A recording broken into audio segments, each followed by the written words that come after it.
9. päevakorrapunktiks kinnisasjaga piirneva maa lähiaadressiga Põllu tänav 4A munitsipaalomandisse mitte taotleme. Skeemi pealt on näha, et on veel üks maatükk, mida tegelikult linn praegu hetkel omandisse taotleda ei saagi otseselt, sellepärast, et praegu kehtiva üldplaneeringuga on ette nähtud, et on eramaa. Vist ruutmeetreid oli kuskil 400 ringis, nii et tegelikult päris iseseisvat kinnistut saab moodustada ei annagi. Et oleks mõistlik anda võimalus piirinaabritel siis kokku leppida ja ära erastada see. Tekkis küsimus, mis täna see on? Põllu on siin. See on Kuhu läinud?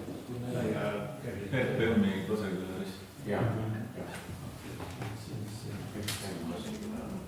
Kas on küsimusi? Kas siin oli samamoodi keegi erakond? Ei, isegi ei tundnud. Lihtsalt kui joone selle reformi oma teatud suvatsi tühi maatükk.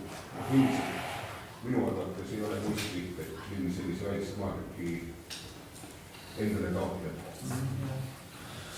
Okei, rohkem küsimusi ei ole. Paneme nimetatud eelnõu hääletusele.